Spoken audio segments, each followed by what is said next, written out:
कानी बहू। किशोरी लाल जी के बेटे राघव की शादी की बात जगह जगह चल रही थी, लेकिन किशोरी लाल जी को कोई लड़की पसंद ही नहीं आती थी। और उसकी एक ही वजह थी, किशोरी लाल जी का लालची होना।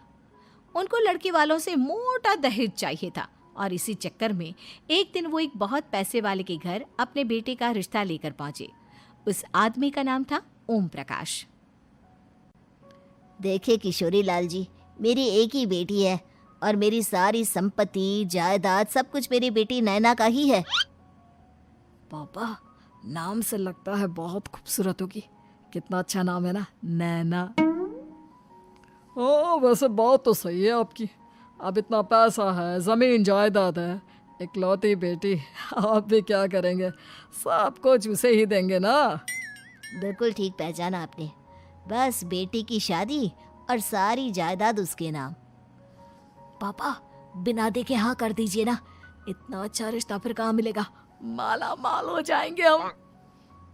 मैं अपनी रहने दीजिए अंकल, मैं तो आपकी बेटी के नाम से ही इतना खुश हो गया हूँ कि उसे बिना देखे शादी करने को तैयार हूँ। अब तो मैं उसका चेहरा सीधे शादी के बाद ही देखूंगा। और इस तरह राघव नैना का चेहरा नहीं देखता और उससे शादी कर लेता है। शादी के बाद अपनी सुहाग रात पर जब राघव नैना का घूंघट उठाकर देखता है तो नैना की आंखें बंद थी। कितने खूबसूरत हो तुम नैना। जरा अपनी आंखें खोलकर मेरी तरफ देखो तो सही। नहीं, मुझे शर्म आती है। अरे, मैंने तुम्हें शादी से पहले भी नहीं देखा और अब अगर तुम आंखें खोलकर मुझे देखोगी भी नहीं तो मुझे अच्छा कैसे लगेगा? इससे पहले कि नैना अपनी आंखें खोलकर राघव की तरफ देखती, अचानक से लाइट चली गई और राघव नैना को पूरी तरह से देख भी नहीं पाया। अगली सुबह नैना राघव के लिए नाश्ता बनाकर लेकर आई। अरे ये क्या? आधा पराठा सेका हुआ है और आधा बिल्कुल कच्चा। ये तुमने क्या किया नैना? बहू, तुमने क्या आधा पराठा तवे से नीचे लटका कर रखा था जो आधा सेका है और आधा कच्चा? मुझे जितना दिखेगा उतना ही तो सीखूंगी ना पापा जी। जहाँ जहाँ मुझे नजर आ रहा था वहाँ मैंने सीख लिया, जहाँ जहाँ नहीं दिखा वहाँ कच्चा रह गया होगा। इसका क्या मतलब है? ये कैसा मजाक कर रही है तुम? अरे बहू, तुमने इतना लंबा घूंघट क्यों लगाया हुआ है? देखो, हमारे घर में बहुओं को बेटी की तरह रखा जाता है और फिर तुम तो इतना सारा माल लेकर आई हो। देखो, ये घूंघट डालकर रखने की कोई ज़रूरत नहीं है। हाँ नैना, पापा जी ठीक कह रहे हैं, तुम तो आराम से रहो, अपना ही घर समझो। नैना अचानक से अपना घूंघट उठा लेती है। अरे ये क्या पापा, नैना की तो एक आंख फूटी हुई है। नाम से नैना, लेकिन ये तो कानी बहू निकली। मेरे साथ धोखा हुआ है, धोखा। बिना दिखाए अपनी कानी लड़की मेरे संग ब्याह दी। मुझे कानी बीवी नहीं चाहिए। मुझे अभी ओम प्रकाश जी से बात करनी पड़ेगी। आखिर उन्होंने मेरे साथ ऐसा किया क्यों? अरे, आप लोगों ने ही तो पापा से कहा था कि आप लोग शादी से पहले मुझे देखना नहीं चाहते। अब मेरे पापा पर क्यों इल्जाम लगा रहे हैं? अरे लेकिन उन्हें बताना तो चाहिए था ना कि तुम कानी हो, एक आंख से तुम्हें दिखाई नहीं देता। किशोरी लाल और राघव नाराज होकर ओम प्रकाश को अपने घर बुलाते हैं। पापा जी, ये आपने क्या किया? शादी से पहले बताया क्यों नहीं कि नैना की आंखों में परेशानी है? अरे, आप ही ने तो लड़की देखने से मना कर दिया था। अरे लेकिन आप बता तो सकते थे। आपको तो हमारी बेटी की प्रॉपर्टी चाहिए थी, वो भी पूरी की पूरी। अब क्या हुआ अगर उसे आधा दिखाई देता है? प्रॉपर्टी तो आपको पूरी मिल गई ना। अरे ये क्या बात हुई? मेरी शादी प्रॉपर्टी से नहीं, आपकी बेटी से हुई है। अब ये तो पहले सोचना चाहिए था। तब तो मेरी प्रॉपर्टी देखकर तुम्हारी जुबान लप लपा रही थी। लेकिन मैं कानी लड़की को अपनी बीवी बनाकर नहीं रख सकता। पापा, कुछ करिए ना आप। हाँ, करता हूँ। देखिए ओम प्रकाश जी, आप हमारे साथ ऐसा नहीं कर सकते।